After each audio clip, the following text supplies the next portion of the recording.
I've always lived next door to the Plaza Hotel. And damn it, I'm not giving up my apartment. I wonder how many of you realize that in another 10 years, there's going to be no middle class in Manhattan. My rent is now approaching $2,000, which means the end of all guaranteed rent control. Well, where will I go? What will I do? The boroughs are out. And could I adjust to a studio apartment? And what would I take with me?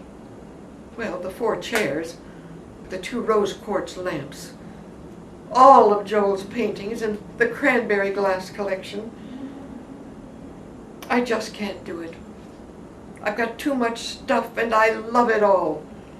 I have always lived next door to the Plaza Hotel.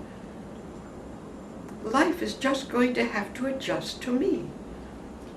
After all, kinda did raise me to be a star. Well, it all started when I saw a flock of pigeons in the park the other day. They were all black and brown, and there was one lone white one. They seemed unaware of the difference, and the white one obviously was quite comfortable, or as comfortable as any pigeon can feel in New York where everyone is gunning for them. I walked slowly away thinking they brought something home to me in a very graphic way. I've long felt that there are some people in this world that exist in the almost timeline, and I think I'm one of them. I can't complain, for I've done more than most, yet I can't help wondering what the missing quality is. Interesting, not earth-shaking, but interesting. Well, my beloved agent Michael Hartig submitted me for the national tour of Fiorello. The show was a big hit on Broadway and promised to have equal success on the road.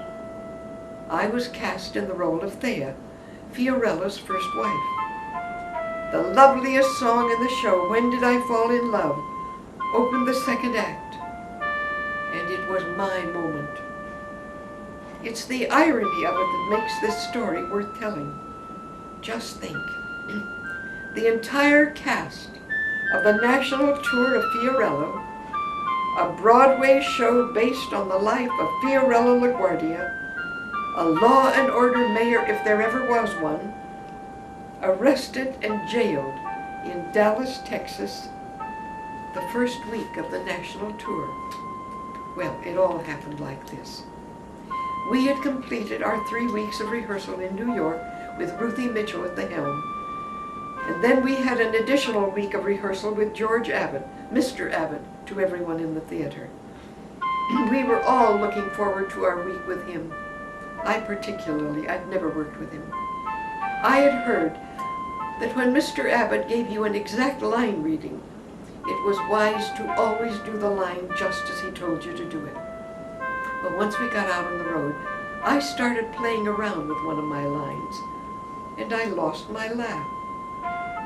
I went back to doing it exactly as Mr. Abbott told me to do it, and I got my laugh back. What an ear that man had.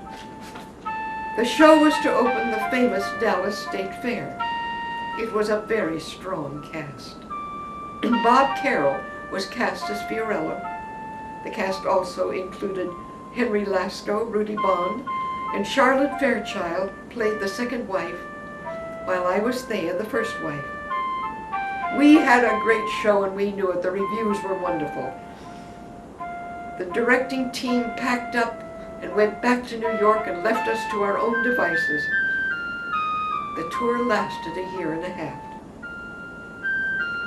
On our second night of performance, we found an invitation on the call board for the entire cast to a private party at an after-hours club.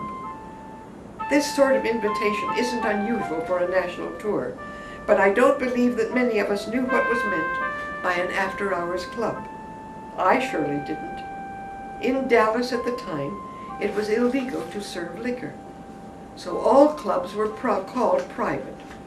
I guess that's how they got around the law. As far as we were concerned, it was a great chance to get dressed up and have a good time. We'd spent over a month in dirty rehearsal clothes, dusty rehearsal studios, and we were ready to let loose. Well, we'd had an opening night party, but that was really for Dallas society. As I recall, most of us put in an appearance and left. But the second night party was for us, and we were going to make the most of it. I was going to wear my new Christian Dior suit. It had cost a mint, and it was a smashing outfit. After the second night's performance, the cars were all lined up waiting for us at the stage door. So we all piled in and off we went. When we arrived at the club, we were greeted graciously at the door and ushered into a dimly lit space. Tables and chairs surrounded a small dance floor. On one side was a long bar, and on the opposite side banquet tables were piled high with platters of shrimp and salads of all sorts. And the highlight on the buffet was a chafing dish filled with lobster thermidor. Someone knew they were feeding a bunch of hungry actors. This really looked like a party just for us and not for Dallas society. I don't remember who the owner looked like, but he made a point of greeting us individually and making us feel very welcome. I did notice, however, there was an inordinate number of very attractive, well-dressed young girls at the club, unattached.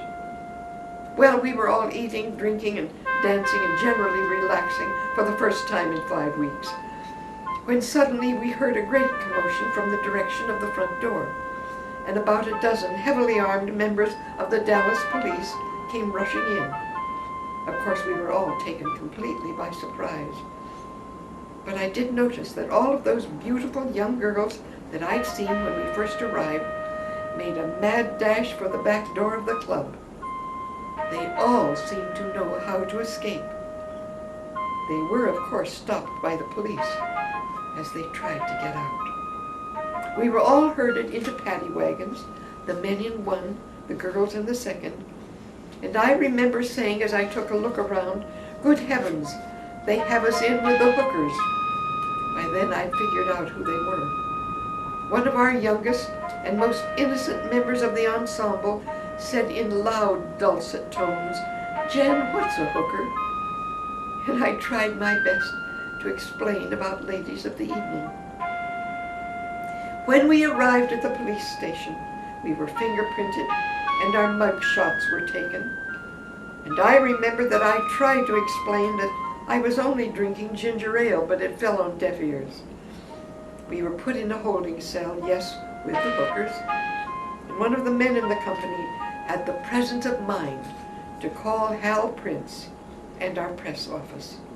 Needless to say, the arrest of the entire cast of a show based on the life of Fiorella LaGuardia could have generated the publicity, the sort of publicity our producer neither wanted nor needed. We found out much later that our very important press agent, Mary Bryant, had pulled many strings to secure our release and to kill all record of the arrest. I still have a copy of the notice of bail and release from the Dallas police. 2 things will always remain in my memory. Her question, "Jen, what's a hooker?" and the club that belonged to the assassin's assassin, one Jack Ruby.